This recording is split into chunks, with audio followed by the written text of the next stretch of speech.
Selamat pagi semuanya. Baiklah, kami dari kelompok 10 akan mempresentasikan materi kami tentang anak kelas Rosidae. Baiklah, materi pertama akan saya jelaskan dan materi yang kedua akan dijelaskan oleh Safira. Berikut tentang Rosidae. Anak kelas Rosidae termasuk dalam divisi Magnoliophyta, di mana divisi Magnoliophyta ini memiliki kelas Magnoliopsida. Kelas Magnoliopsida ini terdiri atas tumbuhan berkayu dan herba. Adanya kambium membuat anggota dari kelas Magnoliopsida ini mengalami pertumbuhan sekunder pada batang dan akarnya.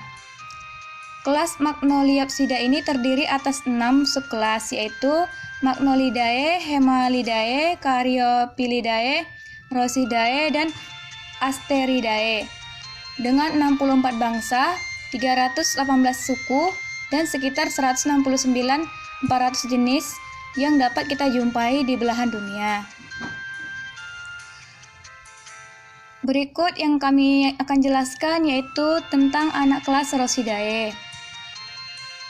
Anak kelas Rosidae memiliki 18 ordo, yaitu Rosales, Fabales, Protales, Podostemales, Holoragales, Myrtales, Rhizoporales, Cornales, Santalales, Rafflesiales, Kelasrales, Euphorbiales, Rhamnales, Linales, Polygales, Sapinadales, Geraniales, dan Apiales.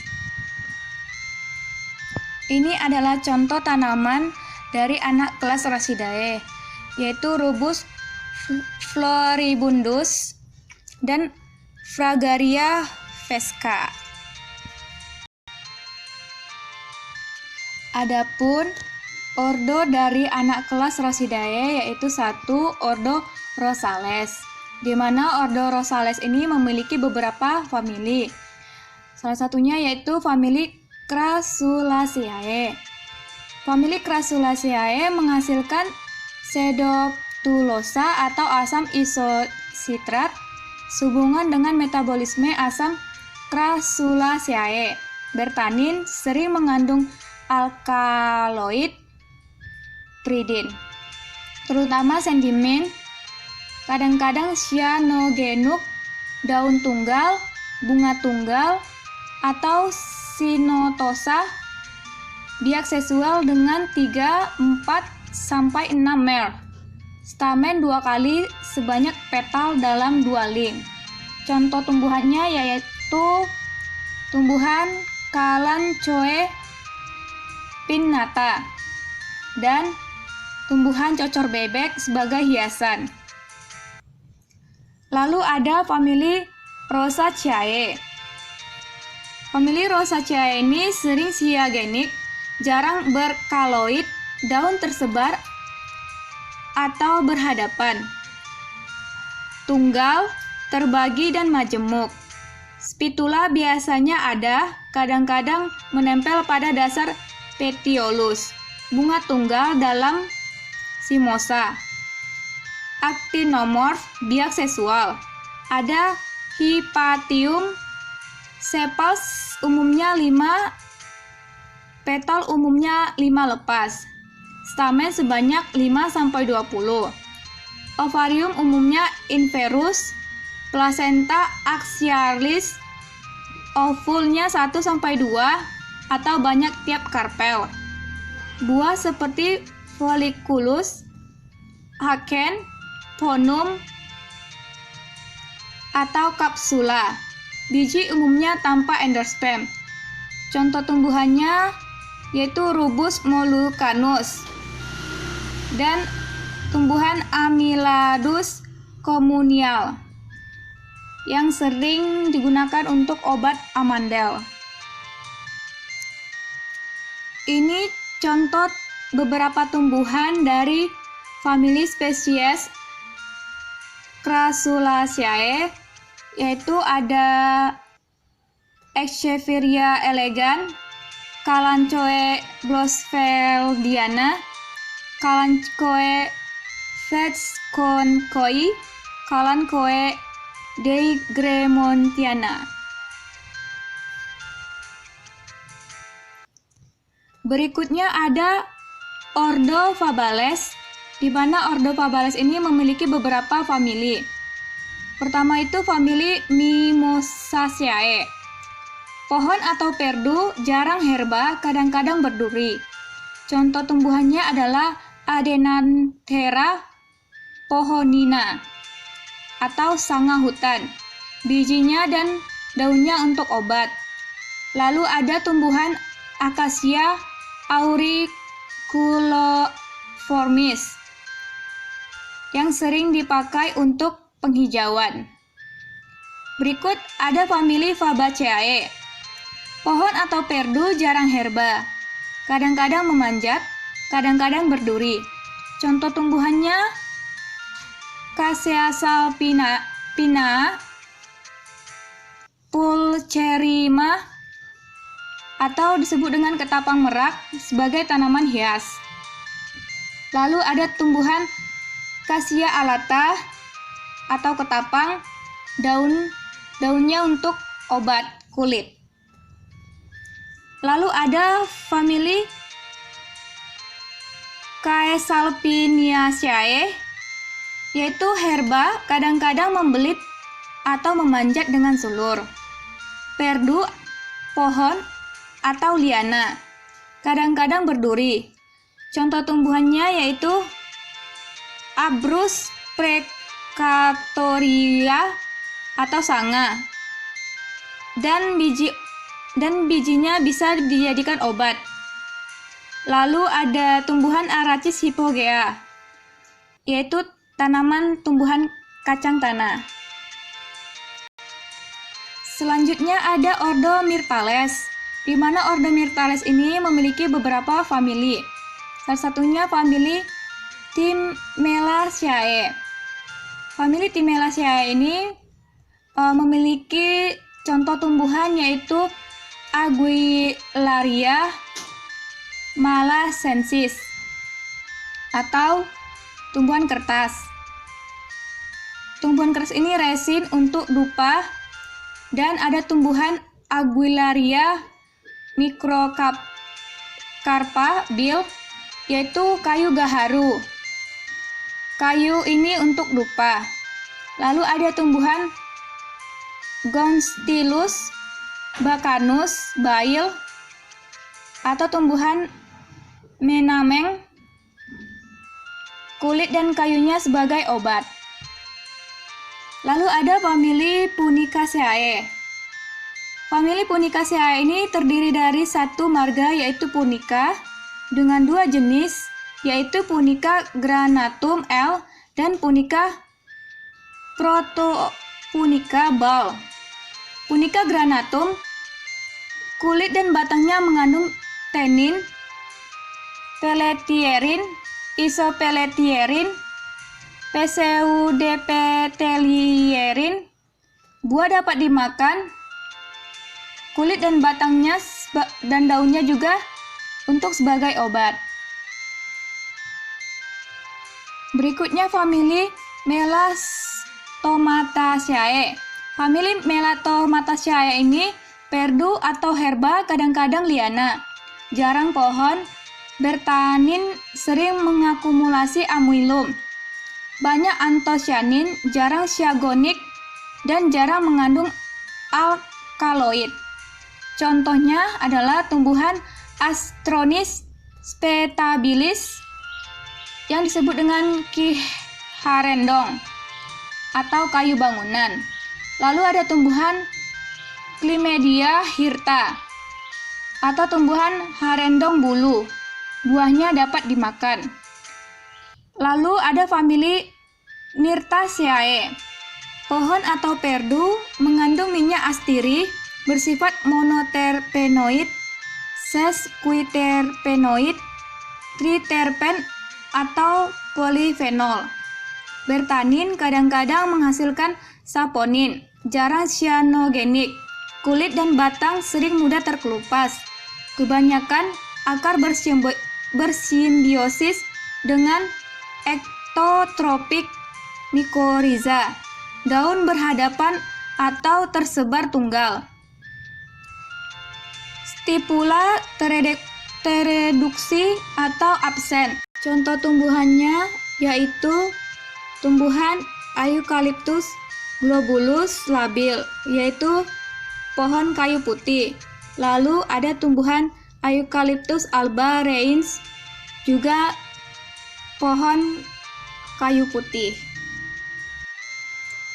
Baiklah, saya Safira. Saya akan melanjutkan metode dari Rosidae. 4. Ordo Rhizoporales.